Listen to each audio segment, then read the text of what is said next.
Gloria al Señor. Amén. Bueno, hoy además es un reto más. Yo una vez le pregunté a mi pastor, Eduardo Spiller, en la calle Argós, número 13, hoy conocido como una de las iglesias de Asamblea de Dios Nueva Vida, y esto era bien jovencito, más jovencito que ahora, porque uno lo he sido antes también, pero le pregunté, ¿y esto de los nervios, cuando uno va a compartir la palabra, cuándo se pasa, no? Pero estaba muy nervioso aquel día, tenía que compartir en la iglesia, y recuerdo que mi pastor me dijo, mira, el día que se te pasen los nervios, ya no vuelvas a predicar.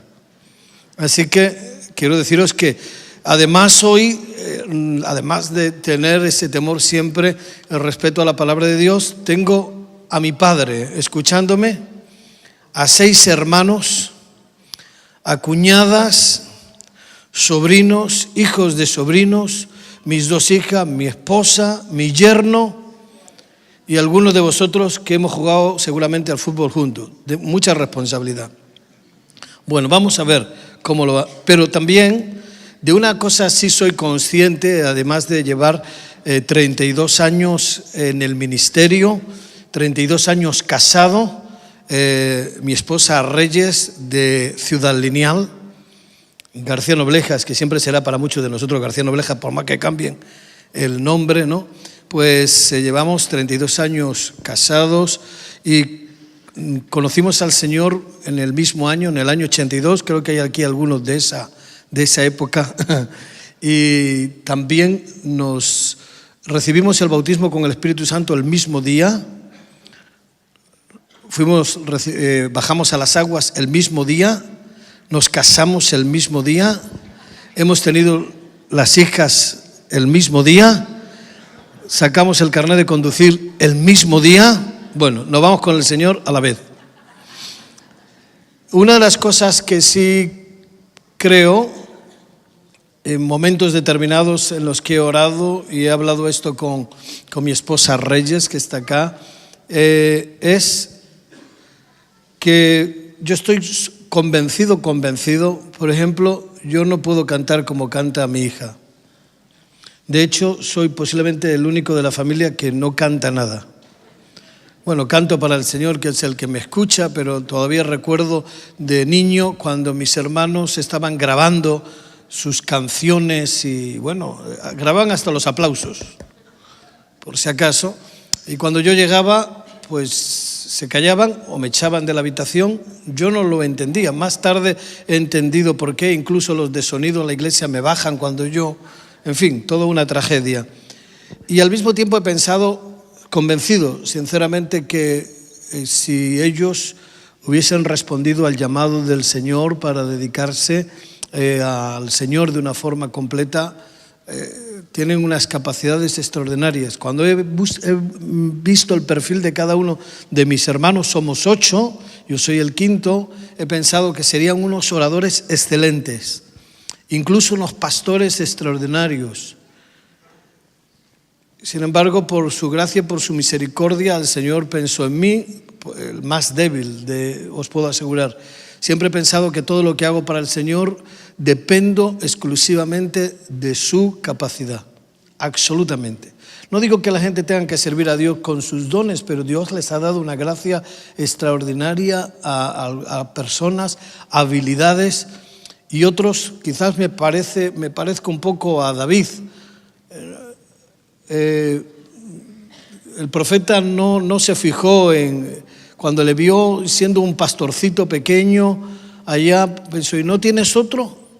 Bueno, yo creo que para servir a Dios, si hay algo que uno tiene que hacer siempre es reconocer que solo dependemos de Él. Amén. Y que lo hacemos por Él. Yo no sé cuántos pensáis cumplir años el año que viene. ¿Cuántos? ¿Sí? ¿Tenéis esperanza?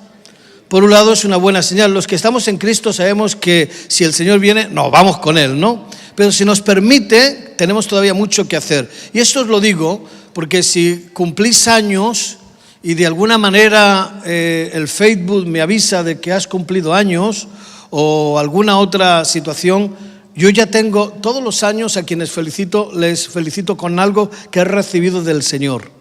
Y yo quiero adelantaros algo que sí ya tengo para el año que viene para todos aquellos, pero por si acaso, para que no te sientas ofendido, para todos los que vais a cumplir año, felicidades. Si vais a cumplir en el 2019, os felicito. Ya, pero este es el texto que Dios me ha mostrado para regalar de alguna manera Romanos capítulo 11, versículo 36, y es un mensaje que estoy preparando. Todavía no lo he predicado, no he compartido sobre este pasaje, este texto. El Señor me ha mostrado que para el año que viene me va a dar una palabra muy específica con este pasaje. Así que solamente os voy a dejar el texto, no el mensaje. Es Romanos capítulo 11, versículo 36. Así que creo que ninguno de los que estáis presentes podréis decir que no os he felicitado en el año 2019. Dice el texto, porque de Él y por Él y para Él son todas las cosas. A Él sea la gloria por los siglos. Amén. Amén. Quiero leerlo de nuevo. Creo que esta es una esencia del servicio a Dios. Porque de Él, todo, amén, es de Él. Todo el propósito. Y por Él y para Él son todas las cosas. A Él sea la gloria por los siglos. Amén. Gloria al Señor. Amén. Bueno, pues ahí estoy desarrollando, orando con todo lo que tiene que ver este texto, que para aquellos que son muy homiléticos ya tiene un mensaje de 3 puntos, ¿no? Y cuarto, la conclusión. Yo quisiera llevaros esta mañana a algo también que el Señor me ha estado hablando durante días atrás. Quiero llevaros a Mateo capítulo 1, versículo 23, y estuve dándole vueltas, orando sobre ello. Creo que he leído este pasaje y seguramente todos los que estáis aquí presentes en muchas ocasiones, especialmente en los días navideños. Y tengo que reconocer que por los años que llevo compartiendo la palabra, no me había detenido en uno de los textos con tanta quietud como el Espíritu Santo permitió esos días atrás y comenzó a trabajar sobre mi vida, en lo que creo que es una urgencia para todos los que estamos presentes en este tiempo. En Mateo capítulo 1, 23 leemos el pasaje: He aquí una virgen concebirá y dará a luz un hijo y llamará su nombre Emanuel. Y llamará su nombre Emanuel, que traducido es Dios con nosotros. Lo voy a leer de nuevo. Aparentemente es un texto que incluso podremos poner en las felicitaciones, en los textos que reconocemos que es un pasaje profético que tiene que ver con el Mesías de Israel, pero quiero leerlo de nuevo. Y aquí una virgen concebirá y dará a luz un hijo, y llamarás su nombre Emanuel. Posiblemente no tengamos que explicar a ninguno qué significa Emanuel, porque nos lo han explicado muchas veces. Sin embargo, en otro tiempo, para la gentilidad, que hubiese aparecido la palabra Emanuel, hubiese significado el texto, la frase y la oración que viene a continuación, que traducido es Dios con nosotros. Y cuando estaba meditando en este texto me di cuenta que hasta el propio Espíritu Santo pidió la traducción, que traducido es Dios con nosotros. Si hubiésemos leído en hebreo, para los hebreos, no hubiese hecho falta la traducción, porque ellos podían entender evidentemente cualquier texto, cualquier frase, aún la propia profecía, sin ser explicada. Sin embargo, el Mesías de Israel no es solamente para los judíos, sino también para los gentiles. Amén. Dios no es solamente para los cristianos, Dios es para todo el mundo. Y cuando el Espíritu Santo pide al escritor que añada la frase que traducido es Dios con nosotros, me di cuenta del gran esfuerzo de Dios constantemente para que le podamos entender. Si Dios se hubiese dirigido solamente a un grupo, no hubiese hecho falta más traducciones. Si Dios se hubiese dirigido solamente para Israel, posiblemente solamente con Mateo, el Evangelio de Mateo, con tantas profecías al Antiguo Testamento, referentes al Antiguo Testamento, hubiese sido necesario. Sin embargo, vemos cómo la vida de Jesús es contada por 4 evangelistas con un aspecto diferente. Mateo se dirigió a los judíos, Marcos se dirigió a los romanos, Lucas se dirigió a los griegos y Juan es conocido como el Evangelio universal. No es que hay 4 evangelios, es que hay un evangelio visto desde 4 perspectivas diferentes. Así es Dios, tratando de explicarse constantemente para ser entendido. Es el gran esfuerzo de Dios. El propio texto, Juan 3:16, nos está diciendo algo claro y sencillo, que de tal manera ama Dios al mundo, que para conocerle no obliga a los hombres a hacerse Dios, sino que Dios se hace hombre. De tal manera, dice la palabra, ama Dios al mundo. No está diciendo a los judíos o a los cristianos o a los que le siguen. Está hablando de que Dios ama profundamente a toda la humanidad. Dios te ama, Dios me ama. Dios ama a las personas que en esta mañana no están congregadas en ninguna iglesia evangélica alrededor del país, en Europa, esta tarde en otros lugares del mundo, anoche cuando era domingo para otros y al anochecer cuando sea primer día de la semana para otros. Dios ama a los que le escuchan y a los que no le escuchan. Dios ama a los que le siguen y a los que no le siguen. Dios ama a toda la humanidad. Le crean o no le crean, le rechacen o no le rechacen. La palabra nos dice que aun siendo pecadores, Dios nos amó cuanto más siendo sus hijos. No que nos ame más por ser sus hijos, sino que al ser sus hijos podemos experimentar el amor con que nos ha amado siempre. Dios no nos ama más por estar en la iglesia. Simplemente por el hecho de ser cristianos somos sensibles al amor que siempre ha tenido por nosotros. Si hay alguien que sabe amar hasta lo máximo, es Dios. Amén. Eso es algo extraordinario. Sin embargo, la palabra me indica aquí, cuando traducido es, observo el esfuerzo constante de Dios para que podamos entenderle, para que podamos conocerle. La única manera que el hombre podía acercarse a Dios es que Dios se hiciese hombre. Emmanuel, Dios con nosotros. Dios con nosotros. Un Dios cercano, un Dios próximo, un Dios que paga todo el precio, un Dios redentor, un Dios que comprende nuestras situaciones, un Dios que no ha venido para condenarnos. Jesús no vino para condenar, sino para salvar al mundo. Es tan grande el esfuerzo que Dios hace que no solamente lo podemos ver en la cruz, sino que en pasajes como Juan capítulo 4, cuando Jesús se acerca a la samaritana, qué malas traducciones a veces hemos tenido de los pasajes. Porque ¿cuál es el problema entonces si Dios se esfuerza en que le podamos conocer, que le podamos entender, que le podamos interpretar bien? ¿Cómo es posible que a veces hasta la misma iglesia lo traduzca tan mal?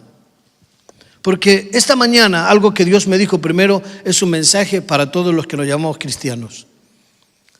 Tenemos problemas para interpretar a Dios.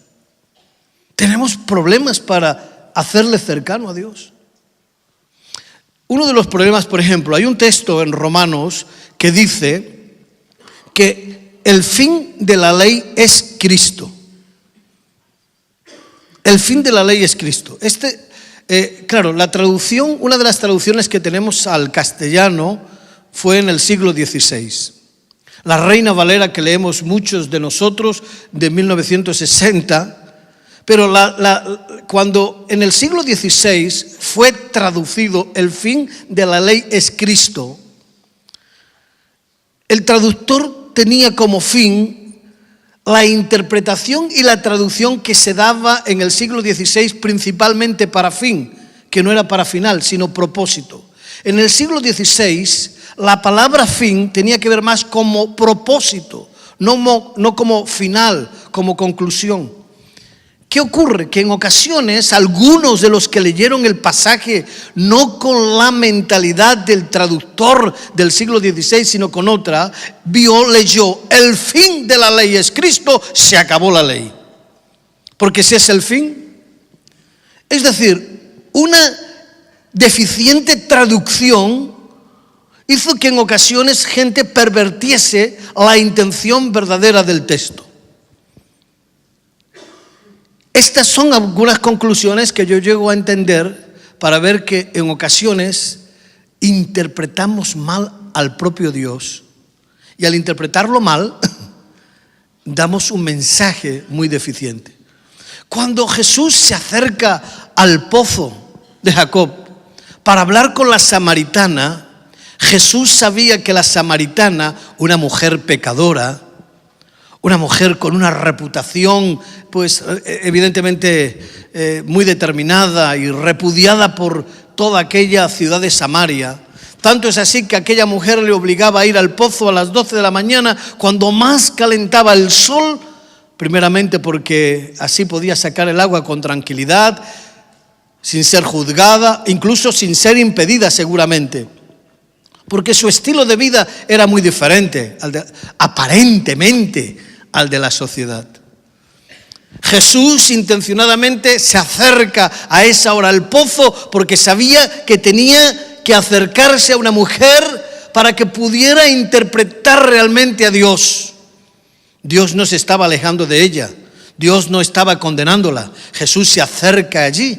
Y cuando le dice además a aquella mujer que yo sé que has tenido varios maridos y con el que vives ahora no es tu marido, no se lo está diciendo para juzgarla, tampoco le está aplaudiendo la conducta, simplemente le está diciendo: eso a mí no me separa. Por lo que tú has pasado en la vida y en la condición en la que tú estás ahora, no hace que yo me aleje, sino que todo lo contrario, sabiendo que has sufrido, porque más en aquella época que una mujer hubiese sido repudiada, significaba que seguramente la que había tomado la decisión no había sido ella, sino uno de los maridos, que posiblemente a lo mejor la hubiese abandonado porque se le quemaron las lentejas. O porque sí, en aquel tiempo la carta de repudio la podía dar el varón por cualquier asunto.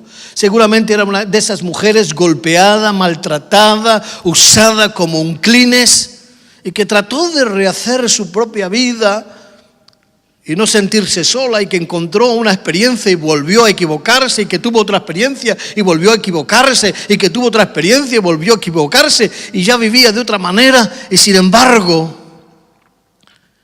el Dios hecho carne, la manifestación de Dios, el Dios con nosotros, se acerca hacia una persona que nadie quiere acercarse, que está marginada, excluida de la sociedad. Y se acerca allí para hacerle ver que Él sí es la traducción correcta de la intención y de la misión de Dios. Para decirle: si bebes del agua que yo te doy, tú no tendrás sed jamás. Un Dios cercano. En algunas ocasiones algunos se van a detener en el pasaje para hablar más de la moral de la mujer que de la transformación de la mujer. Porque Dios, antes de hablarnos de moral, trata de hablar de nuestra propia situación de vida. Él es el que transforma. Dios es el que transforma. Dios es el que cambia vidas. Lo sabemos todos los que estamos aquí. Muchos de nosotros sabemos que Dios ha cambiado nuestra vida. Y cuando cambió nuestra vida, cambiaron nuestros valores. No fueron nuestros valores los que nos llegaron a dar a conocer a Jesús, sino que Él vino a nosotros, trabajó en nuestra vida y transformó los valores. Esto es importante para nosotros. El propio Pablo, cuando llegó a Atenas en Hechos 17, lo puedes apuntar si quieres luego para tú meditar, cuando va Pablo, aquel Areópago, y llega allí, comienza a ver inscripciones, dioses, esto, descubre una inscripción: al Dios no conocido. Yo creo sinceramente que un problema que tenemos en el siglo XXI es que tenemos que hacer entender y traducir a la sociedad en la que vivimos al Dios no conocido. Porque al Dios que están rechazando es posiblemente al Dios que no conocen. Porque lo que conocen de Dios a veces es tan diferente a la propia revelación de Dios. ¿Qué quiero decir? Que en ocasiones los cristianos, aquellos que hemos conocido a Jesús, aquellos que hemos entregado nuestra vida al Señor, tenemos que tener cuidado de no estar hablando de una manera y viviendo de una manera que la gente no nos entienda. Porque si el texto se hubiese quedado solo en Emmanuel, pensando que el texto y la revelación tiene que llegar hasta los confines de la tierra, y no hay un esfuerzo por saber que hay gente que no nos va a entender de la manera en la que nos expresamos, en la manera en la que vivimos, podemos estar presentando a un Dios tan lejano que la gente no quiera conocer. Porque tenemos la responsabilidad de entender a Dios, interpretar a Dios y traducir a Dios como Él quiere ser traducido. Quiero explicarme con esto. Por ejemplo, antes Elías hablaba de cuando estábamos allí en la calle Amposta, en el metro Simancas. ¿Qué ocurría? Yo conocía a amigos míos, compañeros, situaciones. Era un contexto muy extraño. Yo recuerdo una vez cuando estaba subiendo las escaleras del metro y de repente comencé a oír un acento raro, un acento norteamericano, con un panel, había allí unos cuantos, haciendo unos dibujitos. Amigos míos y otra gente sentada allí en el pollete, otros en la puerta del bar Mafi, riéndose, incluso expresando algunas cuestiones, y allí unas personas con un acento hablando en un contexto de Jesús. Seguramente algunos hubiesen juzgado que era mejor haber presentado a Jesús de otra manera, mejor un español predicando, a lo mejor un joven que hubiese salido de las drogas. Pero el caso es que allí había un grupo que, aunque no era fácil entenderles en su expresión verbal, se introducen en un ambiente extraño, pero que tienen que traducir a Jesús. No era cuestión de palabras, era cuestión de vida. Muchos de los que conocieron a Jesús no fue porque entendían perfectamente la manera en la que hablaban, pero sí estaban entendiendo en la forma que vivían. La interpretación de Jesús en aquellos tiempos no era solo palabra o mensaje, sino vida. Que a pesar de que te robaran una y otra vez, tú les estabas diciendo: Dios te ama, no me importa lo que me hagas, Dios te ama, porque Él no ha venido a condenarte, y el día que encuentres a Jesús, tu vida será transformada. Amén, gloria a Dios. Dale un fuerte aplauso a aquel que vive para siempre. Eso es traducir a Dios. Puede que el vehículo a veces no sea el mejor.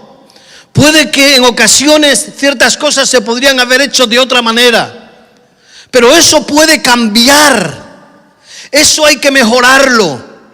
Lo que no puede cambiar es una traducción literal del amor de Dios, del poder de Dios, de la acción de Dios, que toma la debilidad humana, que toma la incapacidad humana y la hace fuerte. Hoy día, la iglesia del siglo XXI está en ocasiones, la veo preocupada. Es normal, y ese es otro problema, es normal que estemos pensando en nuestra imagen. Por ejemplo, si mis profesores me viesen hoy predicar aquí sin corbata, a mí que me enseñaron que jamás se me ocurriese predicar la palabra sin corbata, posiblemente se alarmarían. Hace muchos años, pensar que en una iglesia iba a haber una batería o unas guitarras, Generaciones anteriores pensaron que el himnario era la música revelada por Dios. Es más, yo soy de los que piensa que los tradicionales de hoy fueron los rebeldes de ayer. ¿Qué quiere decir? Que la iglesia, el formato de iglesia, dentro de unos años, si el Señor no ha venido antes, alarmará a los jóvenes de hoy. Los más mayores se alarman de que los jóvenes hoy expresen el mensaje de otra manera. En ocasiones a mí me vienen algunos para decirme: ¿tú qué piensas de los predicadores que ya antes, esto ya es una moda extraordinaria, pero ya no sirve? Si yo hubiese querido hoy aparentar un pastor o un predicador o un orador contemporáneo, de esos de los que molan un montón, habría pedido aquí a sonido, si no tienen el micrófono que vaya pegado a la piel, habría dicho si podríais quitar esta mesita atril y me hubieses puesto una mesita redonda con un té y un taburete para dirigirme a la audiencia, y así al menos los mayores a lo mejor un poco enfadados, pero los jóvenes diciendo: ¿cómo mola el viejo ese? Porque yo, por más que me quiera parecer joven, ya tengo cierta edad, aunque la disimule bien. Entonces a lo mejor hubiese dicho que apaguen las luces. Y así en un fondo, y había pedido al pianista que me acompañe en cierta música. Pues todo eso, pues está sucediendo y ocurrirá y nadie lo va a poder cambiar. Aunque algunos estemos entre el micrófono sin cable y que nos sentamos de vez en cuando cómodos así, pero recuerdo, miren, hace muchos años una joven que llegó a nuestra iglesia, de la iglesia bautista, rápidamente fue a su casa y le dijo a su padre: papá, como dicen los aragoneses, papá, tienes que venir a la iglesia Betel en Zaragoza, porque allí hay un pastor que se sale del púlpito. Estaba acostumbrada a que en su iglesia el pastor jamás se movía del púlpito. Enseñanzas, herencias de formatos que podrán cambiar. Quiero que vayas conmigo a Hebreos un momentito, un texto que te pido que subrayes. Hebreos capítulo 12, versículo 27. Así que Hebreos capítulo 12, versículo 27. Así que, y esta frase, una vez, indica la remoción de las cosas movibles como cosas hechas para que queden las inconmovibles. Es decir, que hay cosas que son movibles. Esto de la corbata le costó a un pastor que en su iglesia por 40 años no había habido un predicador que predicase sin corbata, y el hombre, ya cansado de la santa tradición, llegó la hora de predicar y el pastor llegó, subió arriba, se puso detrás del púlpito, se quitó la corbata, la puso allá, se bajó, se sentó en la silla y comenzó a decir: predica, predica, predica. Y después volvió a subir y dijo: hermanos, lo han visto, la corbata no predica, pero yo sí predico, así que hoy voy a predicar sin corbata. Y a partir de ahí rompió con 40 años de tradición. Miren, los cristianos y las iglesias, las comunidades, a veces no entienden que hay cosas que la propia palabra dice que son movibles. Cielo y tierra pasará, pero su palabra no pasará. Lo único que no debe de cambiar en ningún lugar, por más que cambien las generaciones, debe de ser la revelación de la palabra. Todo lo demás será inevitable. Es más, yo estoy preocupado porque la iglesia, el formato de iglesia que nos gusta a nosotros, los que estamos aquí hoy, no le gusta a los niños. Los niños, que los mandamos a la escuela dominical en cierto momento y que salgan fuera y tal, ellos están pensando en otro tipo de formato. Y tenemos que ver, si no nos esforzamos en traducir a las siguientes generaciones a Dios, seguiremos cayendo en el error que se ha caído en tanto tiempo en la historia, a que Dios no sea entendible. Porque no conozco una sola generación del pasado que no considere que su formato era el mejor. Le pasó a los judíos y a los samaritanos pensando dónde era mejor adorar a Dios, y Jesús les tuvo que explicar que llegarán un día donde los hombres adorarán en espíritu y en verdad. Porque cada uno se toma su formato. Y no hay ningún problema, también creo que es lógico que las generaciones estén más cómodas con su propio formato. Pero Dios nos ha mostrado que es un Dios que piensa en futuro. Si no, ¿cuántas generaciones llevan leyendo Apocalipsis declarando que el Señor está cerca? Hace más de 2000 años, el Espíritu Santo reveló a Juan en la isla de Patmos lo que iba a ocurrir. Y si hay alguien que hace un calendario con tiempo, si hay alguien que tiene una agenda anticipada, si hay alguien que sabe lo que es prever y proyectar hacia el futuro, es Dios. Porque nos ha dejado una revelación escrita, revelada, para que nosotros podamos ir pensando allá.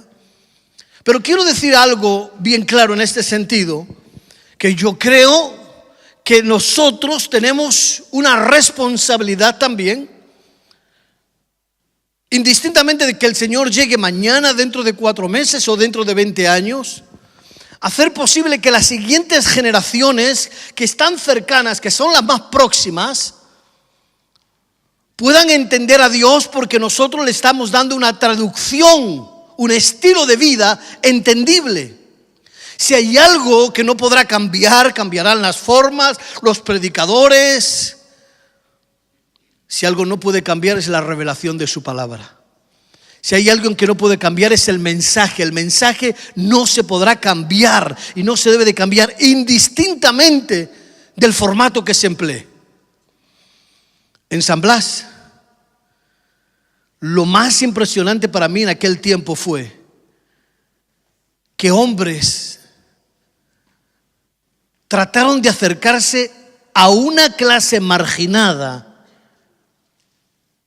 para hacer cercano a Dios, para traducir al Dios hecho carne y hacerle ver que les podía sacar de aquella situación y romper aquellas cadenas. Y lo que aquella generación de aquel tiempo entendió no fue tanto si se pronunciaba una palabra bien o no, sino que lo que se le estaba comunicando de verdad era una realidad que transformó sus vidas, porque Jesús es real, se hizo entendible al Dios hecho carne. ¿Y qué quiero decir con esto? Esto a mí me llama la atención en estos días también como cristiano. ¿Por qué? Porque me doy cuenta de que la iglesia a veces se encierra de una manera tan fuerte en 4 paredes. Miren, ¿cuál es la palabra favorita de las iglesias evangélicas? Vengan. Es la palabra, siempre están invitándonos a entrar en los templos. Venga usted, actividad tal a las 7 de la tarde, vengan. Es la palabra favorita. ¿Sabe cuál es la palabra favorita de Jesús? Vayan. Vayan. Jesús siempre nos está mandando afuera. No quiere, ahora, ¿está mal que nos reunamos un día como hoy? No. No, claro que está bien que nos reunamos. Pero para mí la iglesia no puede ser un parking, sino una gasolinera. Para traducirte este concepto, a un parking uno viene y se queda estacionado, pero a una gasolinera viene y uno viene a repostar, a llenarse para salir fuera y llevar el mensaje de un Dios poderoso, poderoso. Así que este lugar para mí representa eso. He venido para recibir algo de Dios que me enfoque hacia afuera y que además podamos decir al Señor. Uno de los grandes problemas yo estoy convencido de que a veces una sociedad siga buscando al Dios no conocido, es porque los cristianos, si no entendemos que el esfuerzo de Dios, es decir, esto que yo he recibido en mi vida, cuando yo hablo de que Dios ha cambiado mi vida, que Dios ha transformado mi vida, que tú también, cuando tú y yo hablamos a la gente y le decimos que no creemos en religión y que creemos en un Dios con relación, tenemos que pedir al Espíritu Santo que nos ayude a traducir esto para que la gente que está a nuestro alrededor pueda conocer al Dios no conocido y que nuestro estilo de vida, nuestras formas, las que hemos aprendido y heredado de un cristianismo a veces que pone más paredes que ventanas para que se le vea a Dios. Sí, hermano, yo tengo que confesar que hay cuestiones de mi tradición y de mi propia vida que más que acercar a Dios le alejan. ¿Me estás entendiendo? La gente que no conoce al Señor o la gente que rechaza a Dios, a veces rechaza porque lo que ve de la iglesia no le gusta para nada. No le gusta. Aquellos que decimos que huimos de las tradiciones, tenemos otro tipo de tradiciones que no hacen sencillo esta palabra, Dios con nosotros. Porque aquellos que hablamos de Dios, lo que la gente tiene que ver es que Dios está con nosotros. Ahora, ¿qué Dios? ¿Qué Dios? ¿El Dios griego? ¿El Dios romano? ¿El Dios español? ¿El Dios de los betelianos? ¿El Dios de Asamblea de Dios? ¿El Dios de los evangélicos españoles? ¿O Emmanuel, el único Dios verdadero? El Dios cercano, el Dios que se aproxima, el Dios que no viene a condenar a nadie sino a salvar a la gente, el Dios que abraza, el Dios que no margina. Mire, una preocupación de la iglesia española en el siglo XXI y dentro de unos días en un foro que habrá aquí, es saber cómo vamos a poder combatir ciertas ideologías. Y yo acepto todo y creo que hay que hacer algo, pero la mayor preocupación que debe tener la iglesia es saber cómo podemos hacer visible a Dios. ¿Qué es lo que cambia nuestras protestas? En el año 82, 83, 84, 85, 86, la lucha contra la droga no fue salir a la calle todos los días con carteles no a la droga, sino ir a donde estaban los que estaban con problemas de la droga y acercarse y hacerles ver que Dios estaba con ellos. Que a pesar de sus problemas, esa fue la mayor victoria y la mayor batalla. No fueron las manifestaciones en la calle. Porque si la iglesia evangélica tuviese que salir todos los días a decir en lo que está en contra, estaría todo el día en la calle por todo. Menos haciendo lo que Dios le ha dicho que haga, que es que predique al único que transforma sociedades, a un Dios cercano. Hace unos días yo tuve una experiencia que yo me apunté. Un familiar nuestro, yo dije, esto es importante. Precisamente pensando esto, un familiar nuestro se acercó, que estaba en una situación, había pasado una situación de, había tenido un accidente y como que la familia no fuimos muy sensibles a su situación. Yo lo que apunté para mi vida es, si no corrijo esto, si no tomo nota y en la próxima ocasión, lejos de estar alejado por lo que sea, por las justificaciones que podamos poner, el estrés de la vida, no sé qué, lo que la persona reclamó solamente fue una atención. ¿De qué sirve estar predicando, hablando, haciendo lo que sea, si la persona no puede notar que el Dios que está en mí está cercano en medio de su necesidad? Marcará más todo eso. Así que decidí, punto número 1, no poner excusas a mi despiste. Punto número 2, estar más sensible a la propia necesidad. Punto número 3, si yo quiero que el Dios que yo digo que está en mí sea visible para esa persona, necesito aprender la lección. Y cuando la iglesia del Señor se da cuenta de que el que ha hecho esfuerzo, es decir, Dios está diciéndome a mí y a ti si eres cristiano, traducido es: si estoy en tu vida, haz que yo sea entendible para otros en ti. ¿Me estás entendiendo? No se trata de que esté todo el día dando mi testimonio solamente, sino que me esfuerce. ¿Qué quiero decir? ¿Cómo me entenderá Javi? Yo le puedo hablar de la manera que yo sé, pero ¿cómo me entenderá Javi? ¿Cómo podré acercarme a él?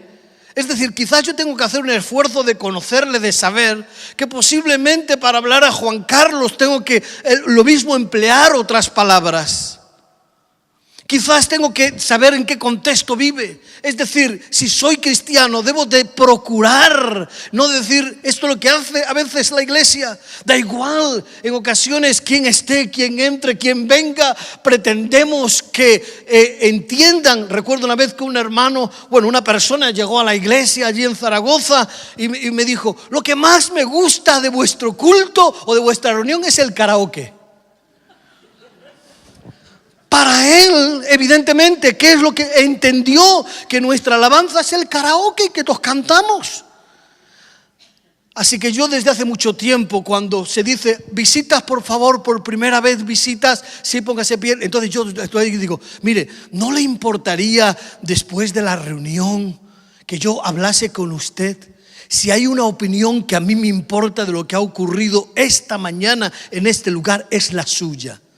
A mí me gustaría, me acerco a la persona y le digo: ¿usted cree que nosotros somos sinceros? Usted quizás no comparte lo que nosotros compartimos, pero ¿usted cree que nosotros somos sinceros? ¿Usted le ha llamado algo la atención? Porque mire, las personas que dirigen la alabanza o que están al frente a veces dicen: por favor, cierren todos los ojos. No, que no cierren todos los ojos. Hay personas que no tienen que cerrar los ojos porque han venido por primera vez a ver lo que hacemos. Vienen, entran a nuestros lugares y vienen porque les han invitado, porque la esposa le dice: acompáñame, venga, y el otro viene a regañadientes, o viene la hija o el hijo, allá están ahí, y encima los de orden a veces les piden que se sienten en el primer lugar. No, déjenle en la última fila, que es donde quieren estar por si tienen que salir corriendo. Están ahí ya incómodos. No, pase usted adelante, hay sitio adelante. Porque todos los cristianos se sentaron detrás. No, los cristianos para adelante y aquellos para detrás, por si acaso la cosa se pone brava para ellos. Y entonces viene y comienzan a mirar, y dice el que está allí al frente: hermano, gloria a Dios, Cristo es la victoria, con una cara de tristeza, con una cara de derrota. Los músicos están allá, el otro observando y diciendo: esos cantan, a ver, danza. Y otro: oiga, póngale a alguno la música a los chunguitos y ya verá cómo se le mueve la pierna. Pero no son capaces para adorar al Dios vivo. Y eso la persona que viene para ver, ve: hermano, gloria a Dios, aleluya. Porque repitan conmigo, ¿qué dice Filipenses 4:13? Todo lo puedo en Cristo, todo lo puedo en Cristo. Termina el culto como está, dice: hecho polvo, hermano, estoy muy mal. ¿Por qué? Porque tiene un evangelio de repetición. Repite las cosas, repetimos las cosas. Digan gloria a Dios, digan aleluya, aleluya. Hermano, Cristo te ama, Cristo te ama. Repitiendo cosas.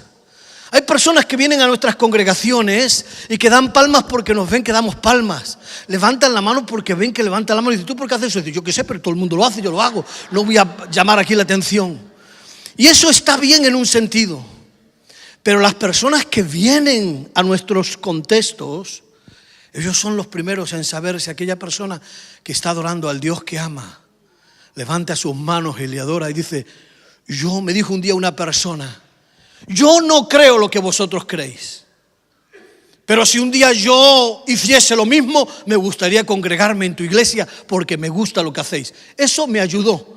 De la misma manera que tomo nota cuando alguien me dice que ha llegado a nuestras congregaciones y no le ha gustado algo. Porque el esfuerzo que tenemos que hacer aquellos que hemos conocido a Jesús en mire, es el último culto seguramente del año, quizás mañana por la noche aquí habrá una reunión, ¿verdad? Como en algunos otros lugares. Pero el esfuerzo que tenemos para el 2019 es que aquellos que hemos conocido a Jesús nos demos cuenta que el gran movimiento del cielo es un esfuerzo constante porque la gente le conozca a Él. Que le conozcan a Él, a Cristo. Si estamos empeñados en que nos conozcan a nosotros. Hace un tiempo, algo que yo aprendí, estaba en Madrid y me daba tiempo a llegar a una iglesia había hecho unas gestiones y dije, hay culto allí. Y llegué. Y estaba en el culto adorando al Señor y alabando al Señor. Y llegó el pastor y me dijo, he visto que usted es cristiano porque cantaba las canciones. Sí, soy cristiano. ¿De dónde es usted? De Zaragoza. Ah, de Zaragoza. He oído hablar de la iglesia allí en Zaragoza. La iglesia Betel. Sí, yo soy. Bueno, dije, le conozco también. Me dijo, ¿y cómo se llama usted? Yo le dije, José María. Me dice, como el pastor de la iglesia. Y yo decidí no decirle que era el pastor, porque estaba aprendiendo algo también. Así que el hombre se fue, me dio un abrazo de recuerdos al pastor y me fui. Al día siguiente tenía reunión de líderes en la iglesia y le dije, quiero deciros algo. Me agradó saber que conocen de lo que estamos haciendo para el Señor y a mí no me reconocieron. Porque yo no he venido a ser reconocido para nadie, he venido para darle la gloria a Él. A Él es al que tienen que darle la gloria. Es decir, que aquellos hermanos que trabajan conmigo le dije, espero que nunca te entre depresión porque no te reconozcan. Aunque hayas hecho mucho para el Señor, porque hay algunos que se nos deprimen. Y le dice, oiga, por favor, ¿usted no sabe quién soy yo? Yo soy el pastor, ¿cómo se atreve usted a no identificarme?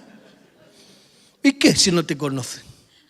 Si tú no trabajas para ti, trabajas para Él, para darle la gloria a Él. Y cuanto más nos esforcemos en que Cristo viva en nosotros, que Él es el que da órdenes, Él es el que gobierna, el que dirige, posiblemente a la hora de acercarnos a toda esa gente. El desafío de la iglesia del siglo XXI como nunca es ganar a todos los políticos, a toda clase social, a todos aquellos que de alguna manera llaman a lo que Dios llama malo, ellos lo llaman bueno. Pero a toda esa gente, lejos de alejarnos, tenemos que hacer lo que siempre hemos hecho, lo que nos ha enseñado la palabra, que Él se acerca, se aproxima, llega, habla, cambia, transforma y la gente cambia. Si queremos ver que los valores de nuestra sociedad se reviertan hacia la palabra de Dios, traduzcamos al Dios de la palabra. Traduzcámoslos en nuestra vida. Tratemos de ver que los corsets que nos encierran, que nos ponen siempre filtros que hacen que la gente se aleje. No, tenemos que ser cristianos cercanos, comunidades cercanas, próximas, acercarnos a donde nadie va. Aquellas bocas de metro de otros años, hoy día hay lugares, y todos los transitamos, lugares, momentos, situaciones, donde tenemos simplemente que esforzarnos para que el Cristo que está en nosotros sea cercano. ¿Qué te parece si nos ponemos en pie? Y le pedimos al Señor que el 2019, en tu responsabilidad y en la mía,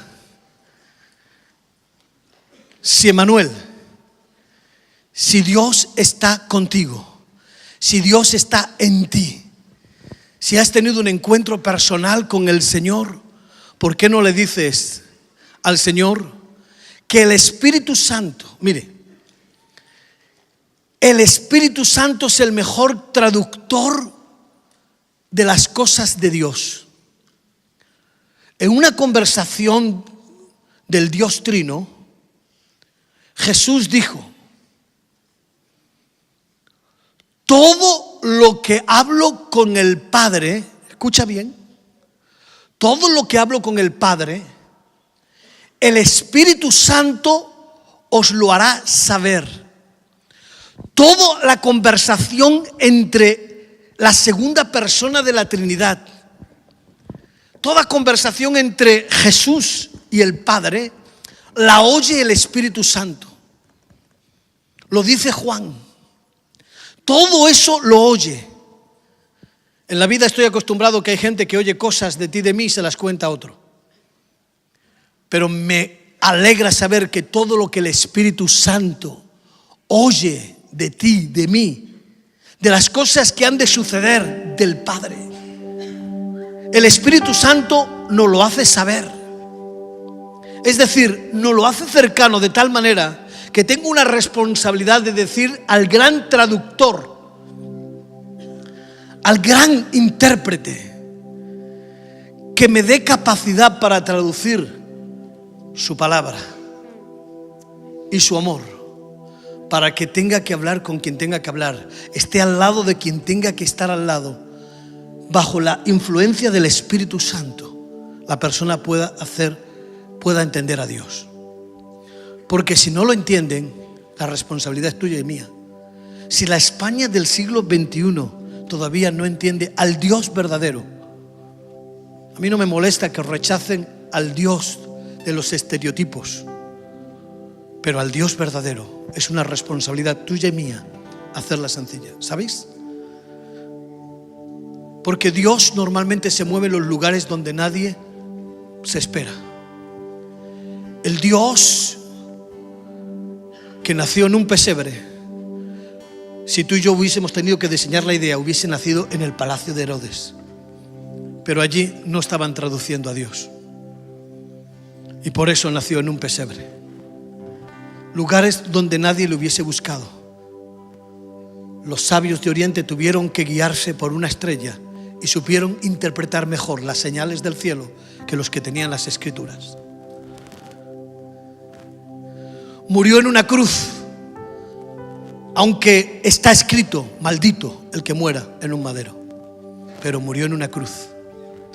Nadie hubiese buscado al Redentor ni las palabras proféticas en un Gólgota, pero allí se estaba traduciendo la historia de la redención.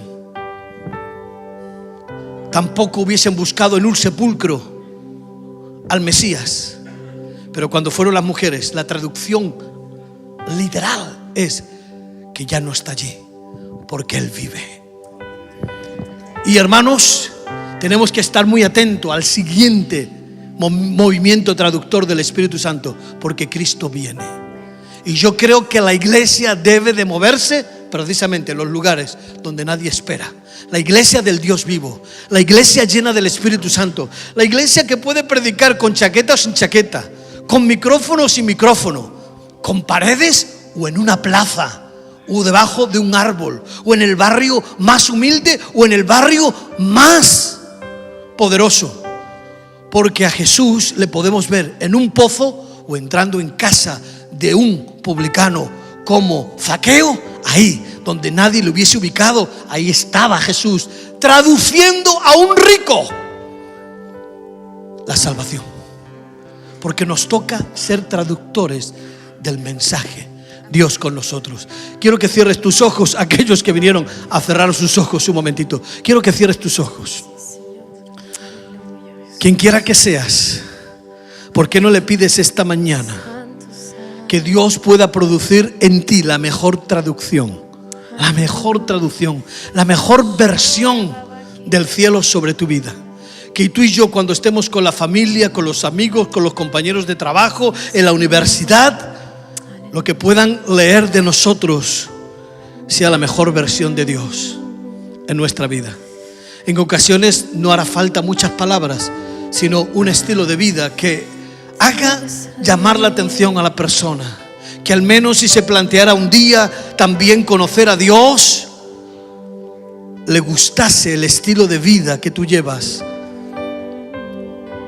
Porque entonces nuestras palabras no estarán señalando constantemente a la gente, sino nuestra mano extendida para hacer ver a la gente que el Dios que es capaz de adentrarse en cualquier situación, por profunda, terrible que sea, es Dios, un Dios cercano, un Dios cercano, un Dios misericordioso, un Dios comprensivo, sin duda un Dios justo, porque la cruz me habla de justicia. Pero Él ha venido para decir a cualquier persona de esta sociedad que la ama, que la ama, que la ama. Abre tu corazón por un momentito y deja que el Dios esta mañana, Señor, yo creo que si hay una posibilidad en este tiempo para la sociedad española, es que la iglesia en España sea una iglesia que refleje verdaderamente tu amor.